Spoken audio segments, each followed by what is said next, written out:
Once upon a time, a carpenter named Ali Baba lived with his wife in a forest in the Middle East. Ali Baba collected wood every day to sell. Ali Baba did not earn very much money, but did the best he could to provide for his family. One day, while collecting wood, Ali Baba heard the sound of many horses approaching. He tied up his donkey and hid behind a tree. Ali Baba then saw 40 men on horses stop and unload bags of gold coins and treasures.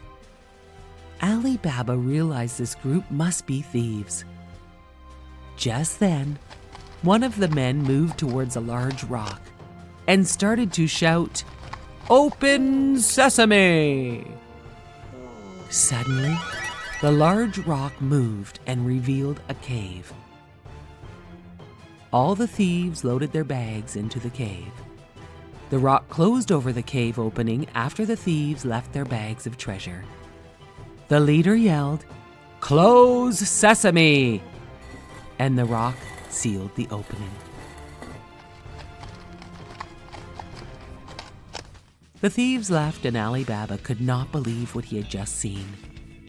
He ran over to the rock and yelled, "Open sesame!" The rock opened to reveal the cave. Ali Baba crept into the cave and was overwhelmed when he saw all the gold coins and treasures in the cave. He filled 3 bags and ran out of the cave. Just like the thief, Ali Baba shouted, "Close sesame!" The rock sealed the cave. Ali Baba loaded up his donkey and headed home to surprise his wife with all the treasures. His wife could not believe it.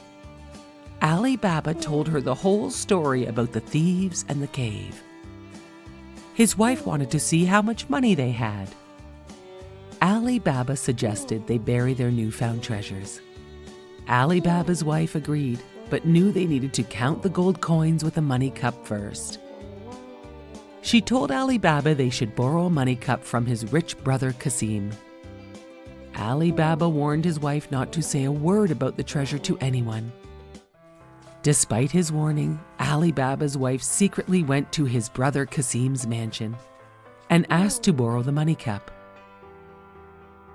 Kasim lent her the cup but was suspicious, as he knew Ali Baba had no gold. He was just a poor carpenter.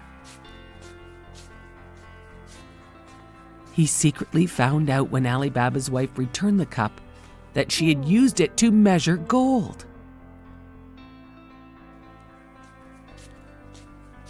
When Kasim found this out, he confronted Ali Baba. Ali Baba told his brother the whole story and made him promise not to speak a word of this to anyone. Kasim snuck out from his home in the night and went to the treasure cave. He shouted, "Open sesame!" And to his surprise, he saw all the treasures stacked inside. He filled many bags to load onto his donkeys. When he turned to leave, the cave door had slammed shut. Kasim could not remember what the words were to open the rock door. Just then, the 40 thieves arrived and found Kasim with the bags. They killed Kasim. Kasim's wife was worried when her husband disappeared. So she went to Ali Baba. Ali Baba knew where to look, and he visited the cave. Ali Baba found his dead brother. He told Kasim's wife about what had happened and offered to help her run his rich brother's business. Ali Baba and his wife moved into the mansion and helped Kasim's wife. Meanwhile, the thieves still wanted to find that treasure that had been stolen from their cave. They heard stories of a wealthy man, Ali Baba. The leader of the thieves devised a plan to sneak his thieves into the mansion, hidden away in olive oil barrels that he would sell to Ali Baba. His plan worked. But while Ali Baba and the thief were talking, Kasim's wife discovered the hidden thieves. She poured hot boiling oil into each barrel, and all the thieves died. The leader of the thieves was so scared, he ran out of the castle, never to return again. Ali Baba and his family lived a prosperous and happy life forever. A long time ago, a woodcutter lived on the edge of a large forest with his 2 children, a girl named Gretel and his son named Hansel, and his wife, who was the children's stepmother. They were very poor, despite all the hardcutter's hard work. One year there was a terrible famine, and there was not enough food for the whole family. One night, the stepmother told the woodcutter they must take Hansel and Gretel deep into the forest and leave them there. Hansel overheard them talking. He told Gretel the terrible plan. Then, Hansel had a great idea. He would fill his pockets with white pebbles to leave a path back to the house when this happened. The next morning, the stepmother said they all had to go into the woods to gather firewood. As they walked deeper and deeper into the woods, Hansel dropped his white pebbles to mark the path back to their house.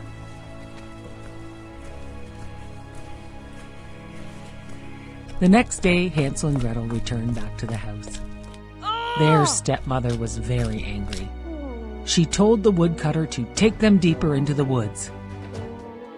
This time, Hansel marked their path with breadcrumbs from his pocket so they could find their way home. In the morning, there were no breadcrumbs. The woodland animals had eaten them all. Hansel and Gretel began to walk through the forest, and suddenly, they could not believe their eyes.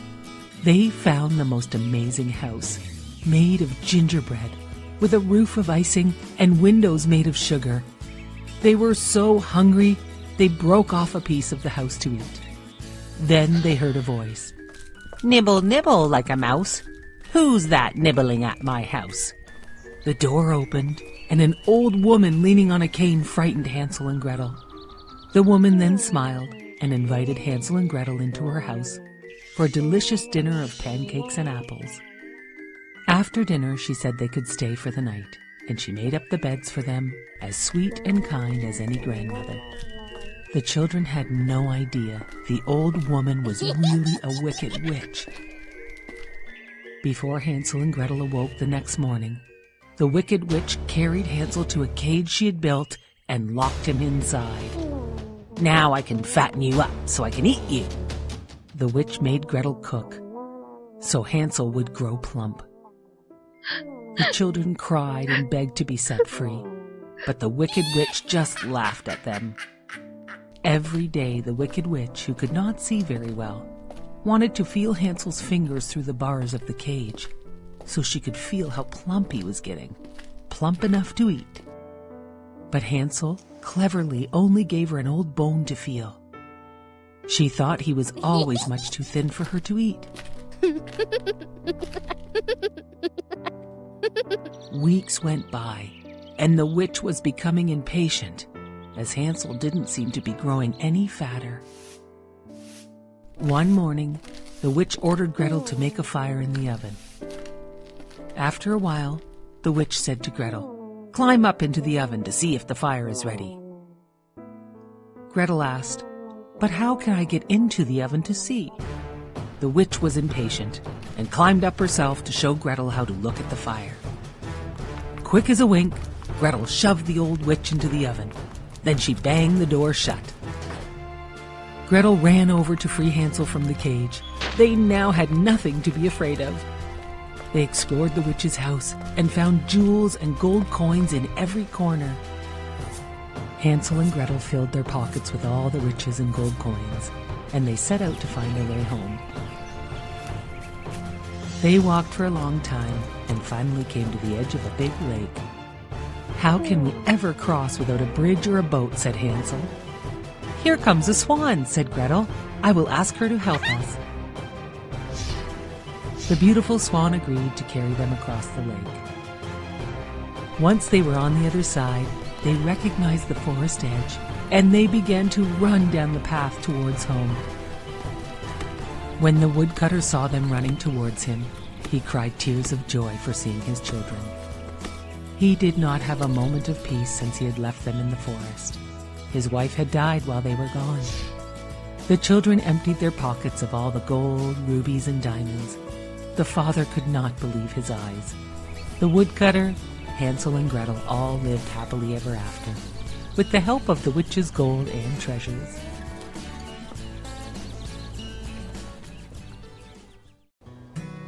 This is the story of Princess Elsa and Princess Anna.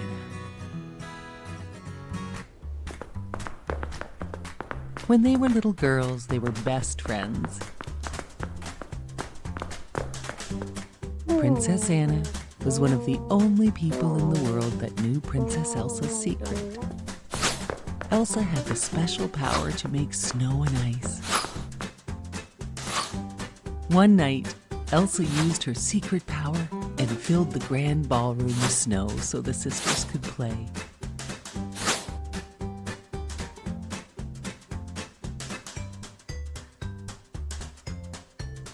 As they were playing, Elsa lost control, and she accidentally hit Anna with a blast of icy magic.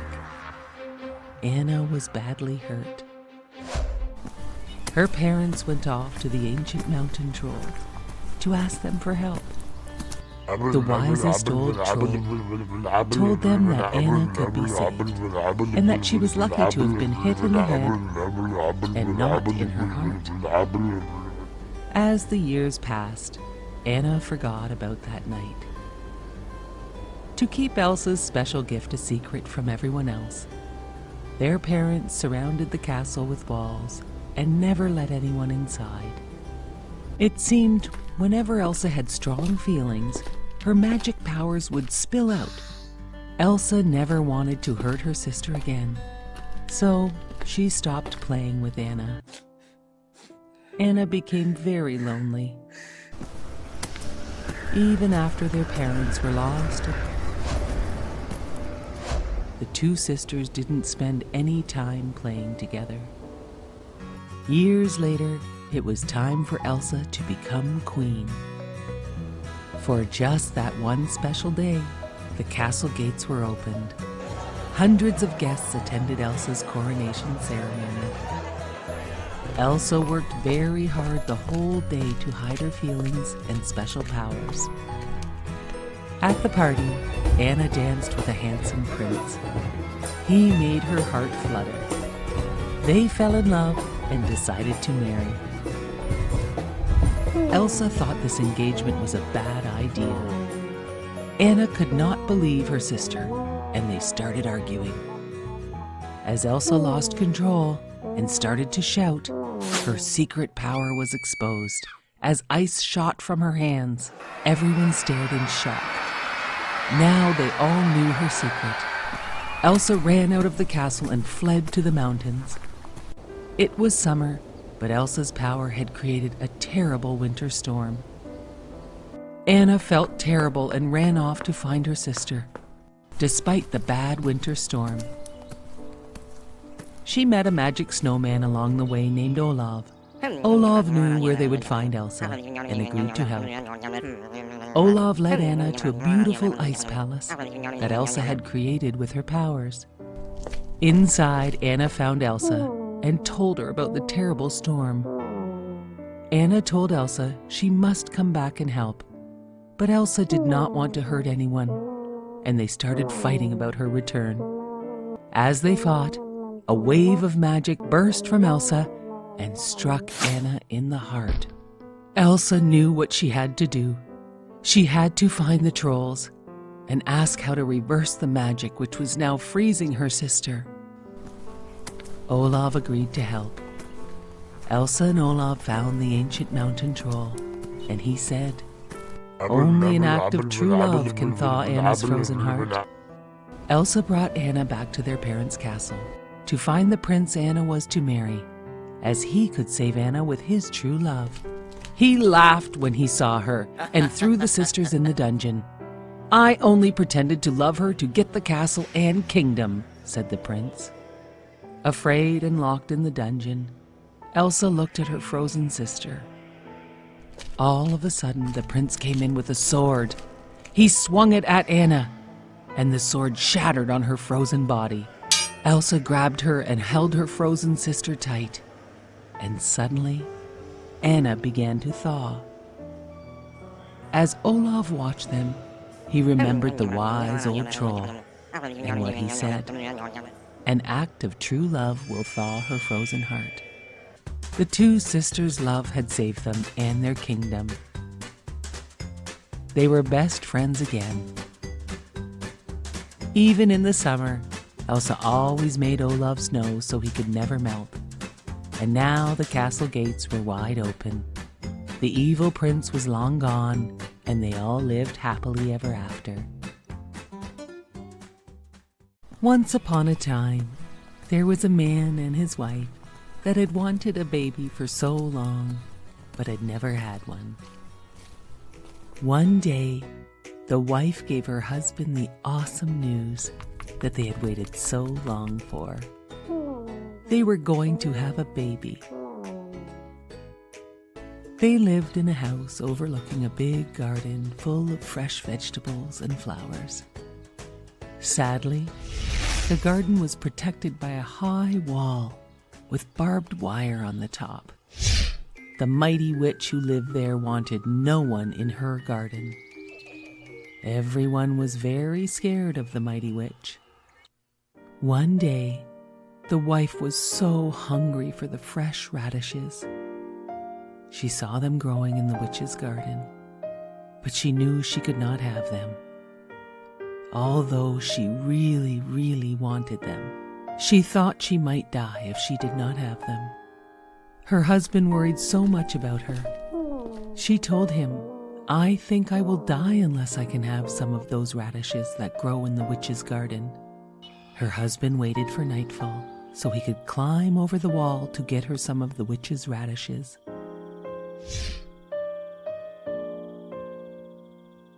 He got her some and climbed back over.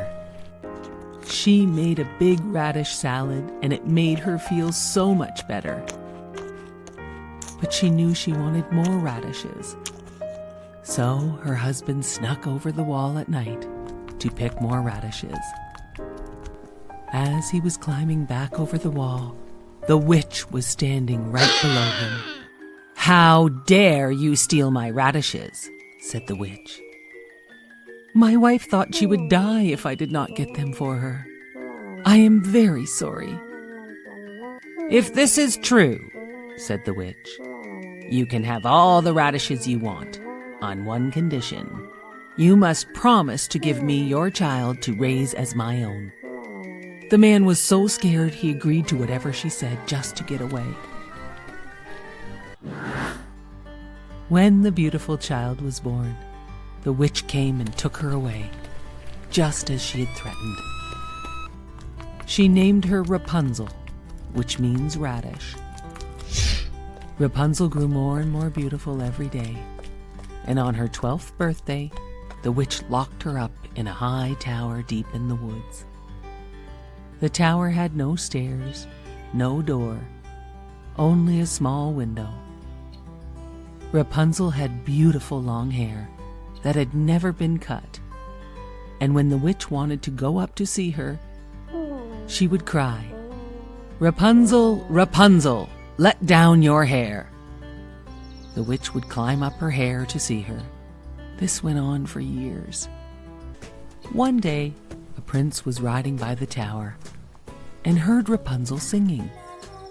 He looked at the tower but had no idea how to get in, so he left. But he came by the next day and saw the witch crying, "Rapunzel, Rapunzel, let down your hair."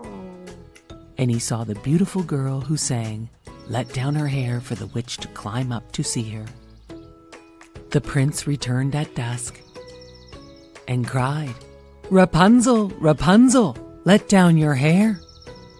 Rapunzel could not believe it when the young prince appeared, and it was not the witch. They fell in love at first sight. They made a plan for Rapunzel to escape. The witch found this out and cut off Rapunzel's hair and hid her away far from the tower. That night, the witch waited for the prince. He cried, "Rapunzel, Rapunzel, let down your hair." The witch threw out Rapunzel's hair, and he climbed up. To his surprise, it was the witch, not Rapunzel. The witch cursed him. "You will never see again." And with that, he was blind.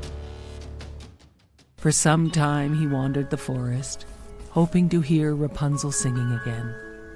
And then, one day, he heard her singing. He followed her voice and found her. They hugged and Rapunzel cried, so happy to see him again.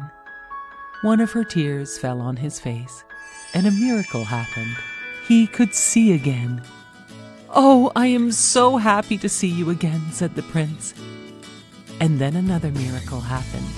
Rapunzel's beautiful hair grew back, as long and shiny as it had been. The prince took Rapunzel to his kingdom far away from the witch, where they lived happily ever after.